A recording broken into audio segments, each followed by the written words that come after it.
DestinationMarc. Hey guys, how's it going? Marcelo here. There's no doubt Crash 4 and Spyro Reignited Trilogy have been doing very well the last couple of years, but as we start to anticipate what may be coming up next for them, I can't help but think about how fans reacted right as these projects were first being shown off.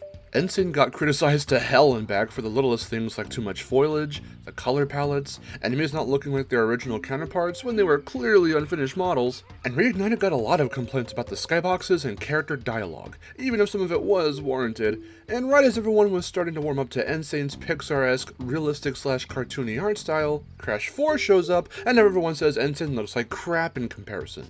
If there's one thing these devs have been trying to prove to us, and have even outright stated in some interviews, it's that they want to do right by the fans, and want to stay as true and faithful to the source material as possible.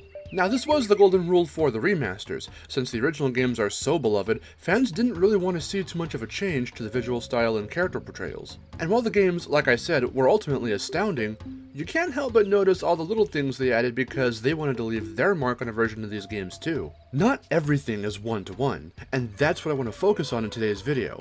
How far can the Crash and Spyro devs push their creative freedom, and how much will the fans allow them to get away with? Game franchises should be allowed to evolve and grow as time goes on. Why is it that Mario can explore paintings in a castle, clean up goop on a tropical island, take 2 trips through space, and visit amazing new kingdoms, and no one complains about the drastic changes in styles, but when Crash loses his gloves and starts beating up bad guys, or Spyro goes a little more cinematic and epic, suddenly it's a problem? I understand Mario is a more malleable character, fitting whatever type of environment or gameplay style he's put in because he was designed and is always written to be something of a blank slate that the player can more easily identify with, but the difference here is Crash and Spyro can also be as malleable, but they're simply not allowed to be.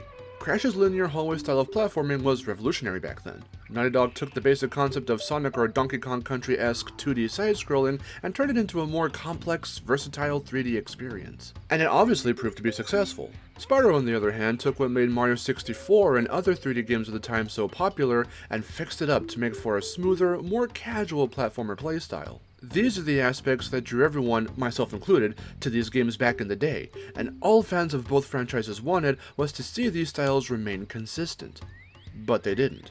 Mark Cerny was originally hired on to make the next mainline Crash game after Warped, the first Crash title on then current-gen hardware. His vision was to create a more open-world, explorative experience that would be bigger than anything we've seen Crash do in the past. Universal Interactive, the IP rights holders at the time, canned the idea and put the project on the shoulders of Traveler's Tales because to them, that was too risky. They knew Crash was a moneymaker, and they didn't want the franchise to deviate too far from what it started as because then fans wouldn't be as into the new games as they were with the previous ones. And ironically, everyone now calls that project, or the Cortex, a poor man's Crash 3.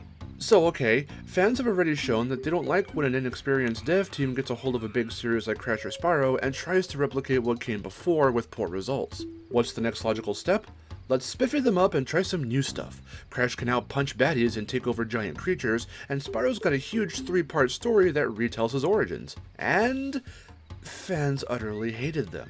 I mean, they do have their fans, I myself am a fan of both iterations of the duo, but the overall reception does tend to be largely negative, or mixed at the very best. Okay, so people don't like it when we go a little too far with the changes. Well then, where's that middle ground? What can be done to retain that familiarity of the classics while doing enough new stuff to keep the franchises fresh and modern? Remasters?